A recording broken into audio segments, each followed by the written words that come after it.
आप सभी को मेरा नमस्कार हो। इससे पहले मैंने आपको कालिया नाग के बारे में सुनाया था कि कालिया नाग पहले जमुना में रहता था। उससे वहाँ के ग्वाल वाले गौ में सब परेशान थी।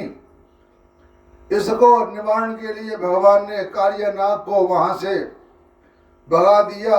उसको मारा नहीं, क्योंकि नागपत्नियों ने उनसे प्रार्थना की थी, भगवान आप ही सर्वेश्वर हैं, आप ही सब कुछ हैं, आप ही पूरे ब्रह्मांड हैं। उन्होंने विनती की तो कालिया नाग को भगवान ने अधमरा कर दिया, लेकिन मारा नहीं।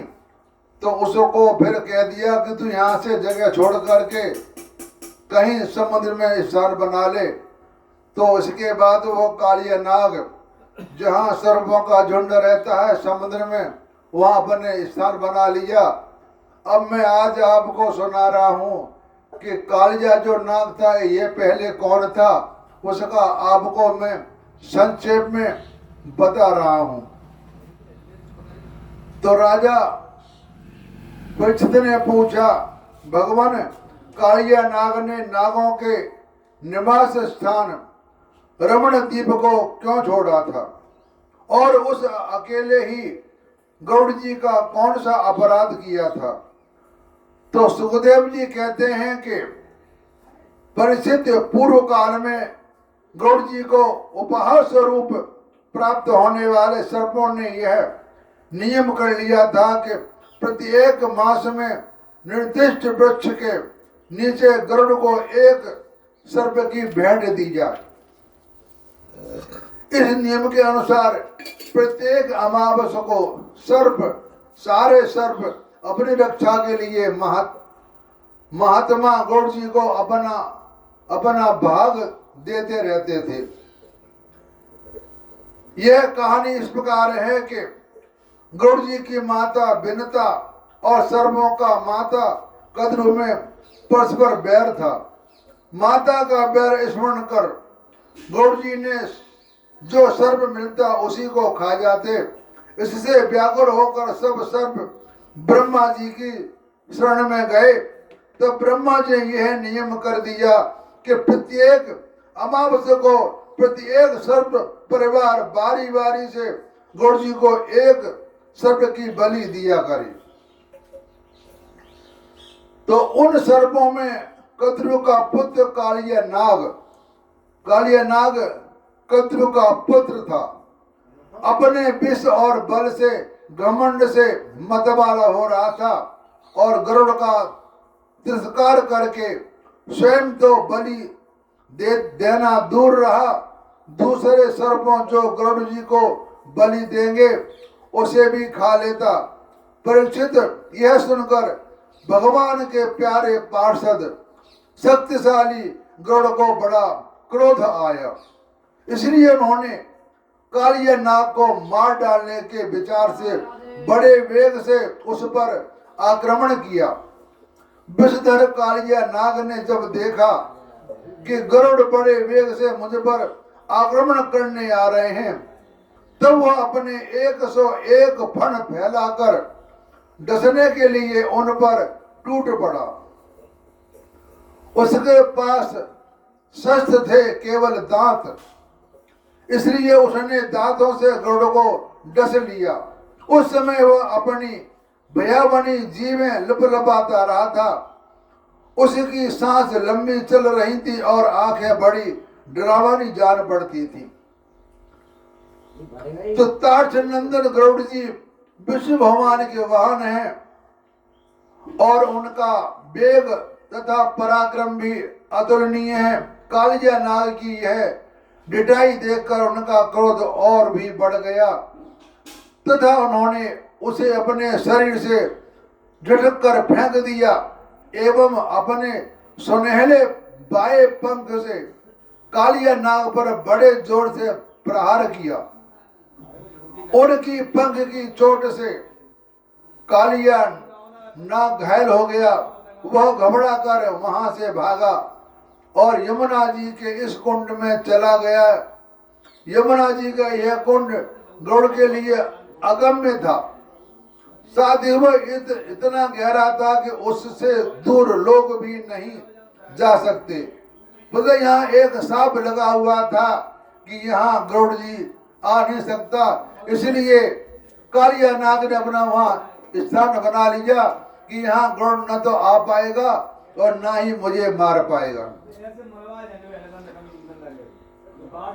इसी स्थान पर एक दिन छुतातुर गरुड़ ने तपस्वी सौभर के मना करने पर भी अपने अभीष्ट भक्ष्य मत्स्य को बलपूर्वक पकड़कर खा लिया। अपने मुखिया मत्स्य राज के मारे जाने के कारण मछलियों को बड़ा कष्ट हुआ। वे अत्यंत दीन और व्याकुल हो गई। उनकी यह दशा देखकर महर्षि सौभर को बड़ा दया आई। उन्होंने उस कुंड में रहने वाले सब जीवों की भलाई के लिए गरुड़ को यह शाप दिया, यदि गरुड़ फिर कभी इस कुंड में घुसकर मछलियों को खाएंगे तो उस क्षण प्राणों से हाथ धो बैठेंगे। मैं यह सत्य सत्य कहता हूं। तो परीक्षित महर्षि सौभर के इस सांप की बात कालिया नाग के सिवा और कोई सांप नहीं जानता था, इसलिए वह गरुड़ के भय से वहां रहने लगा और अब भगवान श्री कृष्ण ने उसे निर्भय करके वहां से रमणक द्वीप में भेज दिया। तो परीक्षित इस इधर भगवान श्री कृष्ण दिव्य माला, गंध, वस्त्र, महामूल्य मणि और सुवर्णमय आभूषणों से विभूषित हो उसे कुंड से बाहर निकले।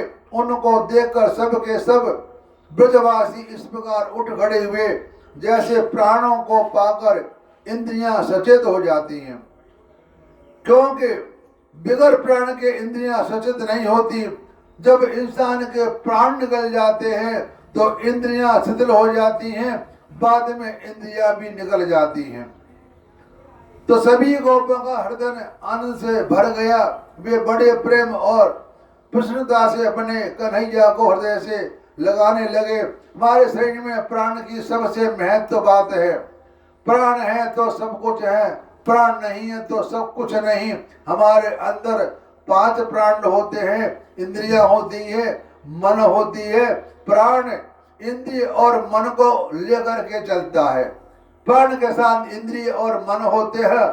जब प्राण शरीर से निकल जाते हैं तो इंद्रिय निकलती हैं, उसके बाद मन निकलता है, उसके बाद आदमी का अंतकाल हो जाता है। तो प्राण की सबसे ज्यादा महत्व है शरीर के अंदर। प्राण है तो सब कुछ है, प्राण नहीं है तो कुछ नहीं। तो सभी गोपों का हृदय आनंद से भर गया। बड़े प्रेम और प्रसन्नता से अपने कन्हैया को हृदय से लगाने लगे। परीक्षित, यशोदा रानी, रोहिणी जी, नंद बाबा, गोपी और गोप सभी कृष्ण को पाकर सचेत हो गए। उनका मनोरथ सफल हो गया। बलराम जी तो भगवान का प्रभाव जानते थे, भैया वो तो भगवान थे, वो तो सब कुछ जानते थे बलराम कि ये क्या माया है। वो तो ये कहते थे भैया तुम माया करते रहो, मैं देखता रहूंगा, तुम अपना काम करते रहो, मैं तुमसे कुछ नहीं कहूंगा। क्योंकि वैसे बलराम जी इस युग में उनके बड़े भाई बने थे। त्रेता में वो उनके छोटे भाई लक्ष्मण थे। तो भैया छोटे भैया की बड़ी की बात तो माननी पड़ती है।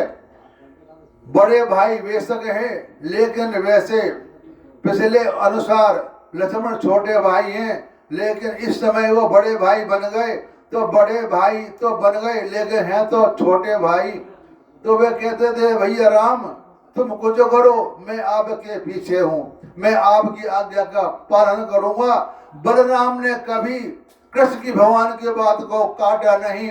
कोई बात ऐसी आ जाती थी तो वो वहां से उठ करके चले जाते थे। वे श्री कृष्ण को हृदय से लगाकर हंसने लगे। परवक्त वृक्ष, गाय, बैल, बछड़े सबके सब आनंद मग्न हो गए। गोपों के कुलगुरु ब्राह्मणों ने अपनी पत्नियों के साथ नंद बाबा के पास आकर कहा, नंद जी तुम्हारे बालक को कालिया नाग ने पकड़ लिया था, सो छूट कर आ गया। यह बड़ी सौभाग्य की बात है। श्री कृष्ण के मृत्यु के मुख से लौट आने के उपलक्ष्य में तुम ब्राह्मणों को दान करो। तो परिचित ब्राह्मणों की बात सुनकर नंद बाबा को बड़ी प्रसन्नता हुई, बड़ी खुशी हुई। उन्होंने बहुत सा सोना और गौवें ब्राह्मणों को दान दी। परम सौभाग्यवती देवी यशोदा ने भी काल के गाल से बचे हुए अपने लाल को गोद में लेकर हृदय से चिपका लिया। उनकी आंखों से आनंद के आंसुओं के बूंद बार बार टपक पड़ती थी। तो ब्रजवासी और गौ में सब बहुत से थक गए थे, ऊपर से भूख प्यासी भी लग रही थी, इसलिए उस रात वे ब्रज में नहीं गए। वही यमुना जी के तट पर सो रहे। गर्मी के दिन थे, उधर का वन सूख गया था। आधी रात के समय उसमें आग लग गई। उस आग के सोए हुए ब्रजवासियों को चारों ओर से घेर लिया और वह उन्हें जलाने लगी। आग की आंच लगने पर ब्रजवासी घबराकर उठ खड़े हुए और लीला मनुष्य भगवान श्री कृष्ण की शरण में गए। तो उन्होंने कहा कि प्यारे श्री कृष्ण, श्याम सुंदर, महाभाग्यवान बलराम, तुम दोनों का बल विक्रम अनंत है। देखो, ये भयंकर आग तुम्हारे सगे संबंधी हम स्वजनों को जलाना चाहती है।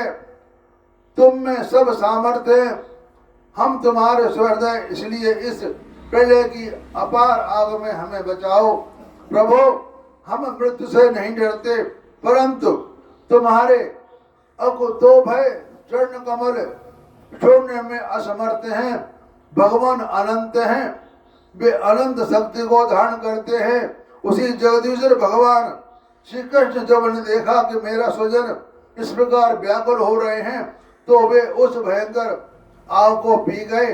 भगवान अनंत हैं, कथाएं अनंत हैं, किसी में कुछ है, किसी में कुछ है। हम उसका निर्णय नहीं ले सकते कि कौन सी सत्य है और कौन सी झूठ है। भगवान अनंत और कथाएं भी अनंत। तो ये मैंने आपको कालिया नाग का पूर्ण सत्य के बारे में बताया कि भगवान ये पहले कौन था, कैसे था। यह यहाँ पर संक्षेप में पूरी हो गई। अब आपको अगली वीडियो में गोपियों का चीरहरण के नाम से एक भाग है जो आपको सुनाऊंगा। अपनी वाणी को विराम देता हूँ। अगला वीडियो मेरी आप उसका इंतजार करके देखना।